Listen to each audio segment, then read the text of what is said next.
Public Nemesis Media. Macedonian historiography is controversy incarnate. Its core doctrine that Macedonians were never Bulgarians, Serbs, or Greeks has been disputed since its birth. The doctrine, commonly known as Macedonism, has been this huge thorn in the eye of Bulgarians who are upset that a part of their history was stolen and that the Bulgarian ethnic character of their historical figures who lived in Macedonian territory was denied. Arguing between Macedonians and many other people, especially Bulgarians, has been around for decades and frankly has turned into a mess. Now, if you search the history of Macedonians, you will see that pretty much everyone put the blame for that mess on one person: Tito.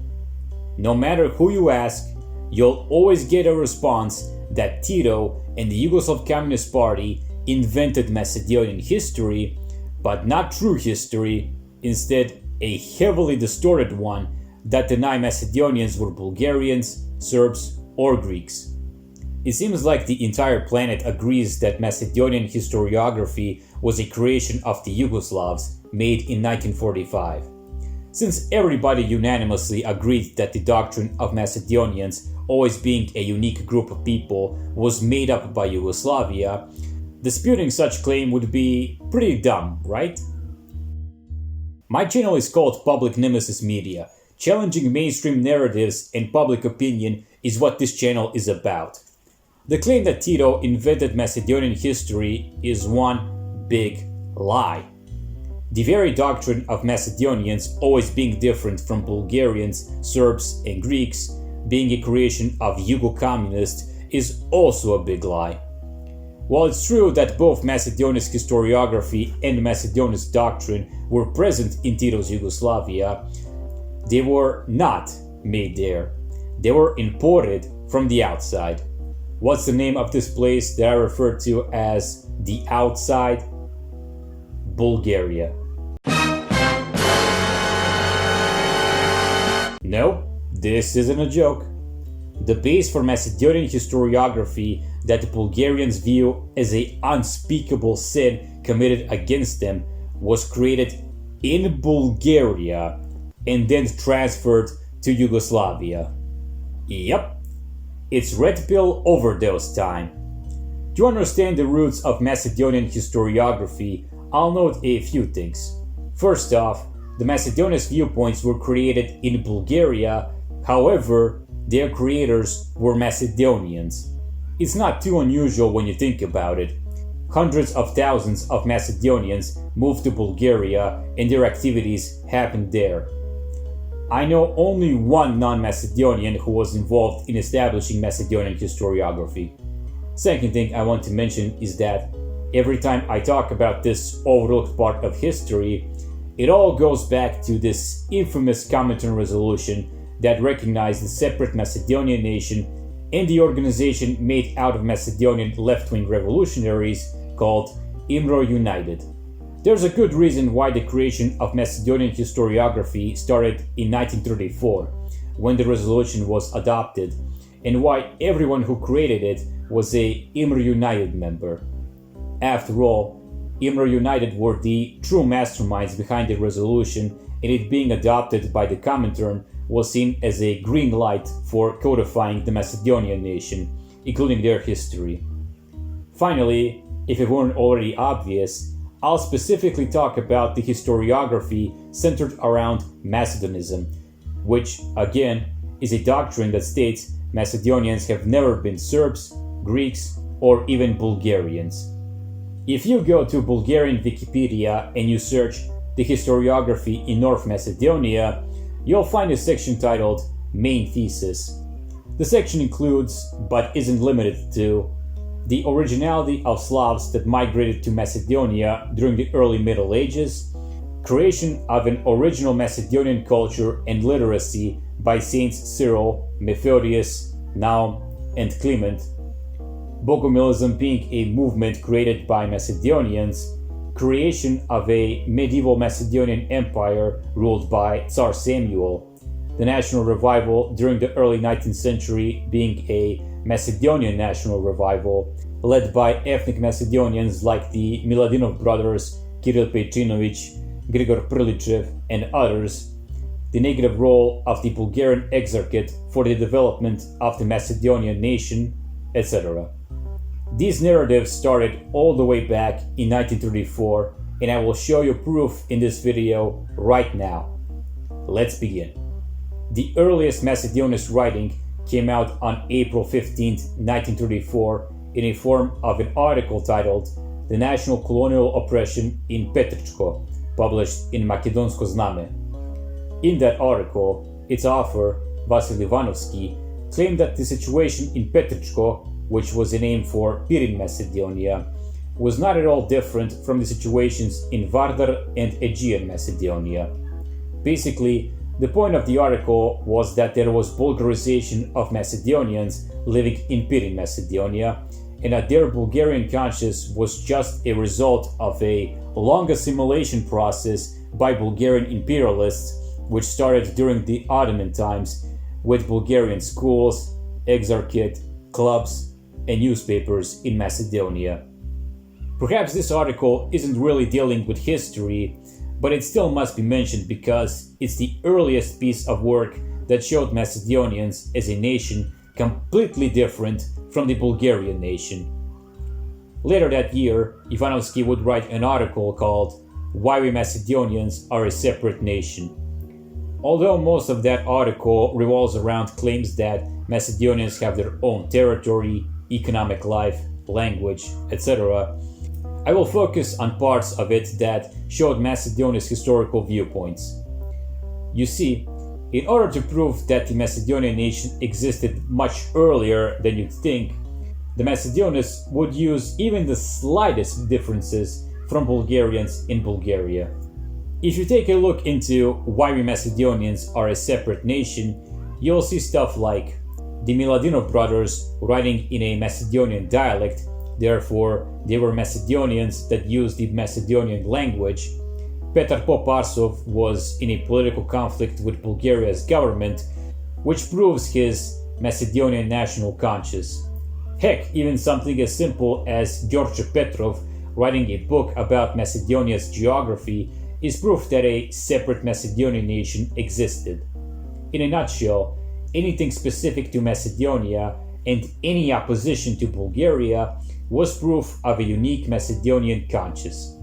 That logic was used even way deeper into history with the claim that Macedonians had their own state during the Middle Ages. Ivanovski mentioned a state of Macedonian Slavs ruled by Bogomil Tsar Samuel, which existed separately from Bulgaria and Serbia. People might not be aware of this, but when Bulgarian historiography was in its early stages, it was said that Samuel's empire rose from an uprising against Bulgaria. One of the pioneers of Bulgarian historiography, Konstantin Irecek, wrote History of the Bulgarians, a book he published in 1876.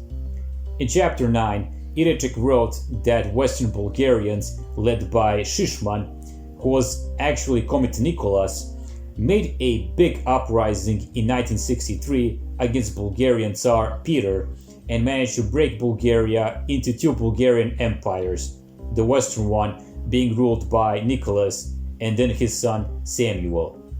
Since the logic was that Macedonians always opposed Bulgarian rule, and that opposition was proof Macedonians weren't Bulgarians, Vasil Ivanovski used that 1963 uprising as evidence that Tsar Samuel didn't rule over Western Bulgarian Empire, instead he ruled an empire of Macedonian Slavs who rebelled against Bulgarian rule. In January of 1935, Ivanovski and two of his friends, Mikhail Smatrkalev and Angel Dinev, would publish the first issue of the Imre United magazine Makedonski Vesti. The magazine, which lasted until October 1936 and had a total of 74 issues, had its articles written in Dinev's home, where Ivanovski and Smatrkalev would go to regularly in order to write those articles. According to Smatrkalev's diary, He would write poems, reviews, and stories, while Ivanovsky would write political articles, which left the history articles to be written by Angel Dinev, who was the official publisher of the magazine. The first issue started with an article titled Our Task, which stated that the magazine was founded because, for a long time, there was a need for a magazine that would bring clarity to the very interesting and unstudied history of the Macedonian revolutionary movement. As it turned out, it was about many more stuff than just the revolutionary movement era. In 2002, there was an article on the Macedonian Literary Circle written by Petar Galcin for Makedonski Pregled, where he gave examples on the historical narratives written by Dinev in Makedonski Vesti. The narratives are: the Macedonian nation is a successor of a historically formed ethnic community. The composition of the Macedonian nation is made out of ancient Macedonians and the earliest Slavs that came to Macedonia, that Saint Cyril and Methodius are Macedonians, through whom Christianity and the Macedonian language were imposed on other Slavs, firstly on the Bulgarians, and that the Macedonian priest Bogomil was the creation of the revolutionary movement against Bulgarians who came to Macedonia as conquerors.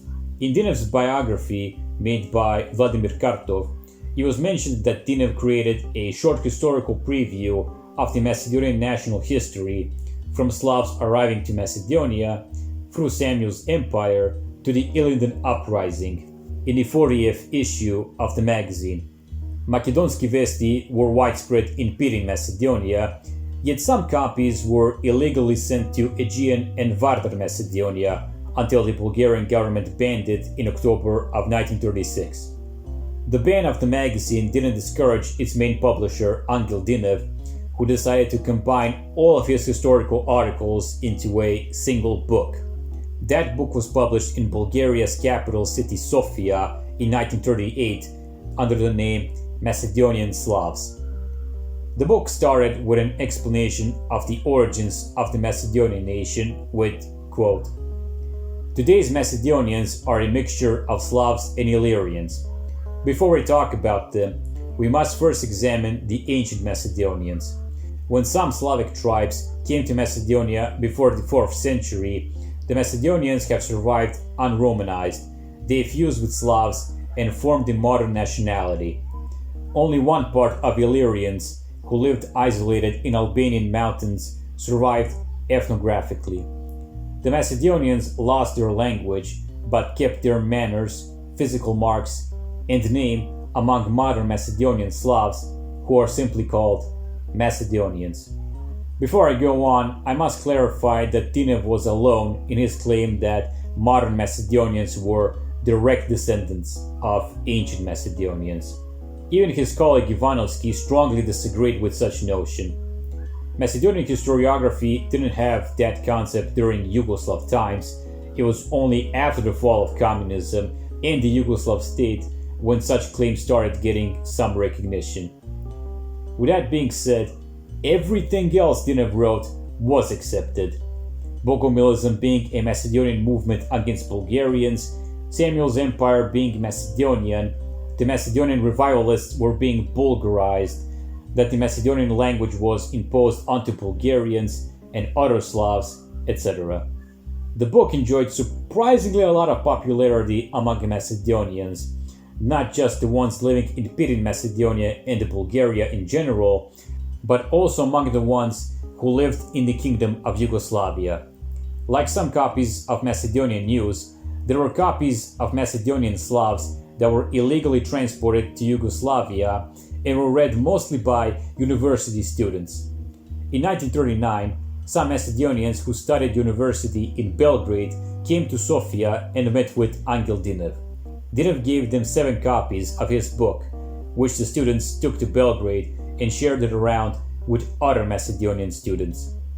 Rumors have it that even the poet Kočoracin owned a copy of the book. The effects of Macedonian Slavs at the time of its release were way bigger than you'd imagine, both in a positive and in a negative way. When it came to Macedonians living in the Kingdom of Yugoslavia, Didov became a household name because prior to getting their hands on his book, they had no material that talked about their history, even with Macedonia's viewpoints. Да ја добивме од него брошурата Македонските словјани. Таа книжка и за мене, уверен сум и за сите нас како генерација студенти, то представуваше прв текст кој говореше за нашата национална самобитност, нашето македонско. До тогаш нашите представи повеќе беа на чувствена основа формирани од традицијата во нашата средина. Било преку Илинден или преку други настани од нашата историја. Таа убава книжка поттикнувачки на нас делуваше во разни наши активности. Later, one professor in Belgrade University by the name Nikola Vulic held a speech in November of 1939 where he denied the existence of Macedonia and the Macedonians, which was a day later released in a newspaper called Vreme. Macedonians were understandably angry at the speech given by the Serb professor, so they sent the transcript of the speech published in Vreme to Angel Diniv in order to make a response to him, and he did, in the form of a letter addressed to the professor himself. While Diniv gained a lot of fans, he also gained lots of enemies. In 1951, he released a book called The Political Murders in Bulgaria, where he briefly explained some negative reactions to Macedonian Slavs. As Diniv wrote, he received anonymous letters, a couple of people released brochures as a response to his book. The newspaper Slovo published an article that attacked him and other communists, and one person even asked Diniv for a personal debate. In 1940, Stoyan Boyadžiev, a Bulgarian public figure, published his book Does the Macedonian Nation Exist?, where for a good chunk of the book he took claims written in Diniv's Macedonian Slavs and then debunked them. According to some information on the internet, Vasil Hadžikimov's 1939 book, ironically named exactly like Boyadžiev's book, was released partially as a response to Diniv's book. In 1947, Hristo Ahov would, in his speech in the Macedonian Scientific Institute, make a statement that Angel Diniv was the progenitor of the Macedonian nation in Bulgaria. Nevertheless, Diniv wasn't the only one during the late 1930s who wrote Macedonia's books. The same year Macedonian Slavs came out, a IMRA United member named Kosta Lambrev released his book titled The Macedonian Question and Balkan Unity. Although the book dealt mostly with the most recent events that affected Macedonia and how to solve the Macedonian question, there were also Macedonia's historical views, especially in the beginning of the book. That specific part of the book stated, quote, "It is incorrect to consider that the Macedonian liberation movement was created on this or that date, or that the Macedonian question existed since the Congress of Berlin in 1878. The study of the historical facts concerning the development of the Balkan peoples from more than 1,000 years ago will convince us that the question of the conquest of Macedonia was always in the foreground. Already in the 9th and 10th centuries, Byzantium and Bulgaria fought fierce wars for Macedonia, which passed from one to the other. Long and bloody battles were fought for the preservation of Macedonia as a state between its rulers Petar Deljan, Tsar Samuel, and others, with Byzantium, the Bulgarian boyars, and other invaders. Yet another Macedonian piece of work published in 1938 was Nationally Enslaved People and National Minorities, written by Kosta Veselinov, who was an anomaly because he wasn't born in Macedonia or had known Macedonian ancestry, but moved to Pirin, Macedonia as a child and sort of became a Macedonian in spirit. In the book, he mentioned Macedonians as a unique nation many times, a nation different from the Bulgarian nation.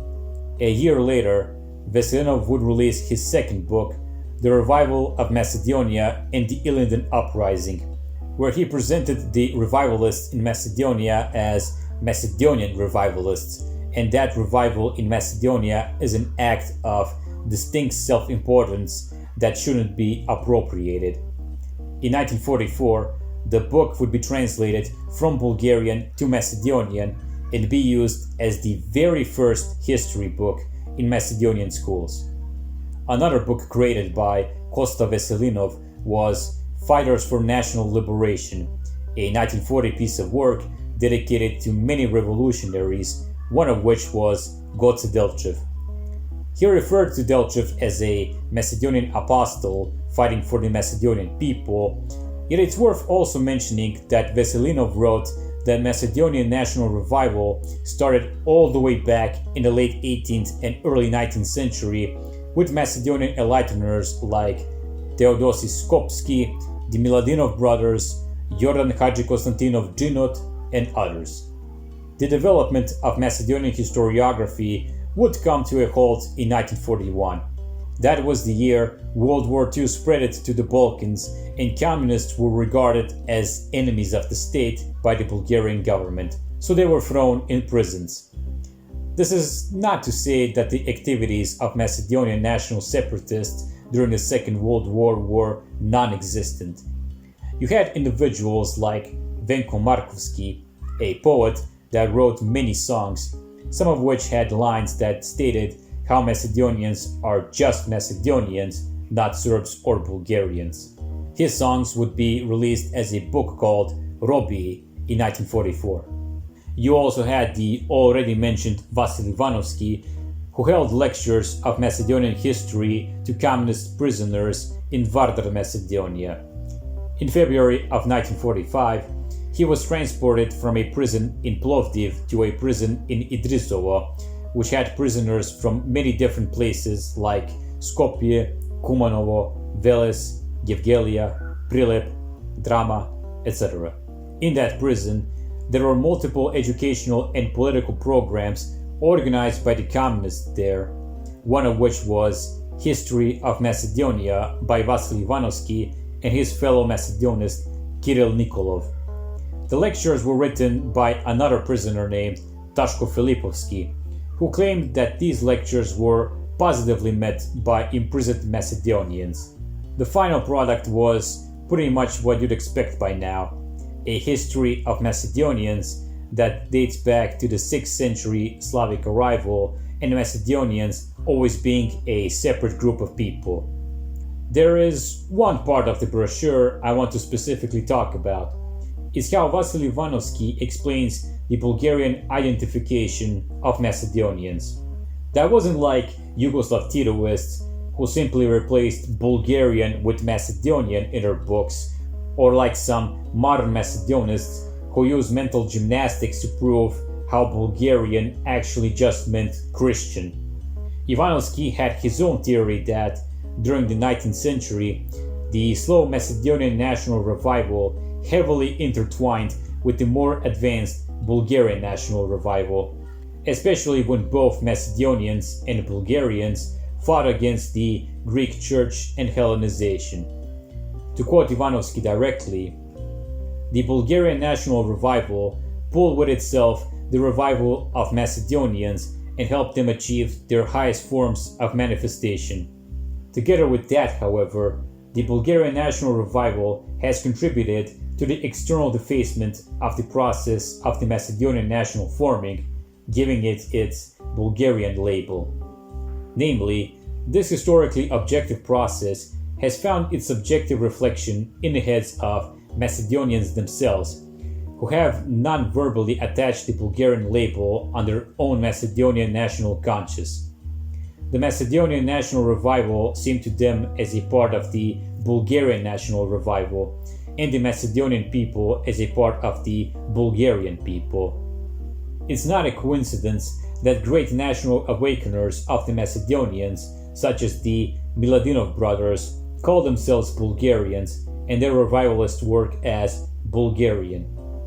it's not a coincidence that even the most notable fighters for Macedonian national freedom, such as Goce Delchev and his friends, have referred to their own Macedonian national conscience with the common word Bulgarian, thinking of themselves as Bulgarians. Nevertheless, contrary to their false subjective representations for their Bulgarian character of their own national conscience and nationality, objectively, in front of history, their work has stayed and is staying as work of the independent Macedonian national revival, and they themselves as unquestionable Macedonian revivalists. Although explained in great detail in those lectures, it wasn't the first time Ivanovsky talked about his theory of intertwined national revivals. Remember how in Why We Macedonians Are a Separate Nation, he wrote even something as simple as writing in a Macedonian dialect or writing a book about the geography of Macedonia was proof of a unique Macedonian conscience existing. The logic was that even if some of those people said they were Bulgarians, their actions were purely Macedonian, and that's what truly matters. In 1944, the war ended in the Balkans with a communist victory. Every country except Greece was taken over by communist parties, and, naturally, everyone imprisoned for their communist activities were set free. Macedonian communists in Bulgaria would take charge of all institutions in Pirin, Macedonia, and this one institution in Sofia by the name of Macedonian Scientific Institute. The institute was founded on December 21, 1923 by 52 Bulgarian intellectuals born in Macedonia, and its goal was to study everything Macedonian and to gather historical material. When the Macedonian communists took control over it, the institute turned into a tool for spreading Macedonia's historical views. Firstly, all the people we already talked about, like Angel Dinev, Vasil Ivanovsky, and Mikhail Smatrkalev, held their speeches there and completely denied the Bulgarian roots of modern Macedonians. Smatrkalev, for example, claimed that the term Bulgarian during the Middle Ages was a civic identity, that Bulgaria was trying to Bulgarize the Macedonians, especially with their exarchate, that people like Goce Delchev and Jane Sandansky working for an independent Macedonia instead of uniting with Bulgaria was proof that they felt different from Bulgarians, and to the people who said they identified as Bulgarians, Smatrkalev replied with, "Imagine a cardboard box with Bulgarian written on it, and you are not interested in what is in the box. We, unlike you, throw away the cardboard and are interested in the essence that is in it. We do not look at what's written on the lid of the box. Instead, we open it and pay attention to what is inside." Many speeches held in the Macedonian Scientific Institute were printed in specific brochures. Vasil Ivanovsky had the current questions on Macedonia, where he once again mentioned his theory of the heavy intertwining of Macedonian and Bulgarian national revivals. Then you had Federal Macedonia and Greater Bulgarian Chauvinism by the then Vice President of the Institute, Hristo Kalajdžiev, where he criticized Bulgarian policy towards Macedonia and made some Macedonian claims here and there. Another brochure worth mentioning is On the Macedonian Nation by Kirill Nikolov, where he claimed that Tsar Samuel's empire was a Slavic country that united all Macedonian Slavs. His brochure was released in Yugoslav Macedonia, by the way. We're not stopping here. To further prove how Macedonian historiography started to gain much popularity after World War II, we'll talk about a magazine published by the Macedonian Scientific Institute called Makedonska Misl. It had tons of articles written by IMR United members. Some were about the Yugoslav-Bulgaria relations, some were about the economy, and some had Macedonian history. There's too many to mention all of them, but a few that stand out are Macedonian Culture by Venko Markovsky. He wrote that the Macedonian language is old, Saint Methodius is the first Macedonian writer, priest Bogomil and Tsar Samuel are a part of Macedonian history, and the classic Macedonians aren't Bulgarians, Serbs, or Greeks. On some theories from vampirized Greater Bulgarian chauvinists by Bane Andreev, Macedonian Slavs formed their own state called Sklavini. Later, many of them were united into an empire ruled by Tsar Samuel, and people from the early 19th century, like Joachim Kirchhovsky and Kirill Petrinovich, wrote in the Macedonian language. Setting a method for examining the question of the Macedonian nation by Hristo Kalajdžiev, Saint Cyril and Methodius were Macedonian Slavs. Samuel's empire was created in a battle against Bulgaria and Byzantium, and the Bogomilism was a Macedonian movement.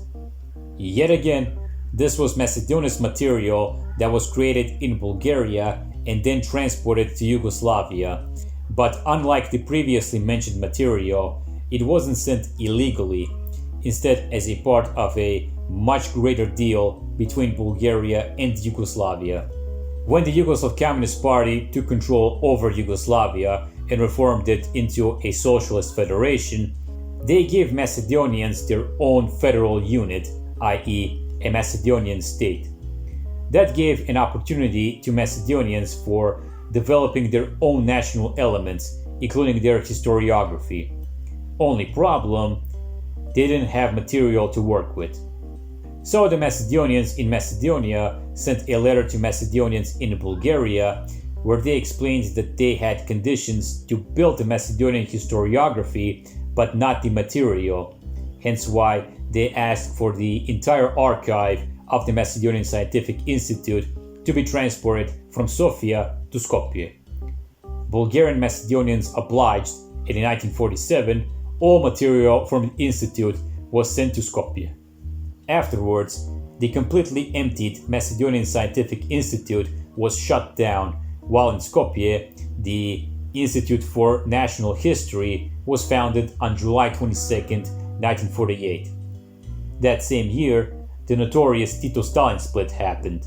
Now, there's not enough time in this video to talk about Macedonism in Pirin, Macedonia, and the historiography implemented there.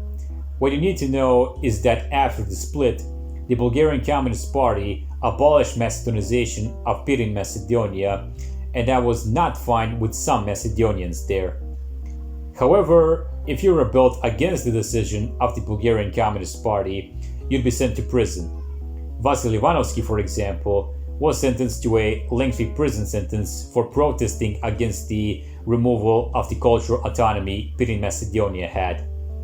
In order to avoid arrest, the loudest Macedonists illegally passed the border into People's Republic of Macedonia and continued their activities there. While it's true that some Macedonians came to Yugoslavia earlier, like Dimitar Zafirovsky, who was the first president of the Institute for National History, you had individuals like Georgi Abadjiev, who came to Macedonia in 1948 and became an active member of the Institute, and the already talked about Angel Dinev, who brought the books he wrote with him to Skopje and also became a member of the Institute, where he worked on building the Macedonian historiography until his death in 1958. Finally, we'll briefly talk about the mastermind behind the Comintern resolution and the leader of Imre United, Dimitar Vlahov. During the Inforbiro period that succeeded the Tito-Stalin split, Vlahov decided to stay in Yugoslavia and teach Macedonian history.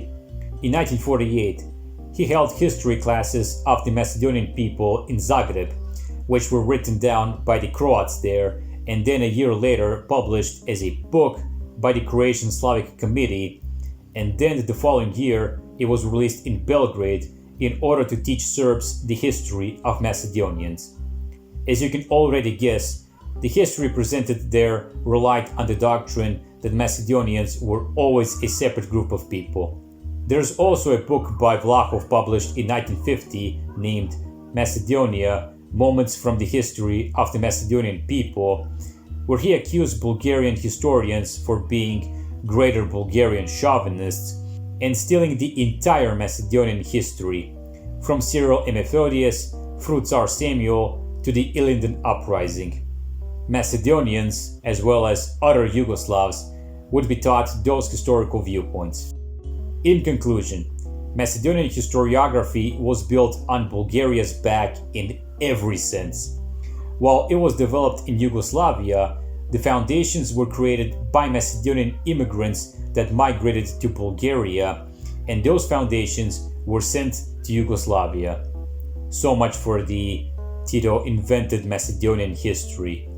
How the development of Macedonian historiography was done in socialist Yugoslavia is a topic for another video. For now, I'd like to thank you for taking the time to watch this video of mine. I hope you find it educational and interesting. God bless and goodbye.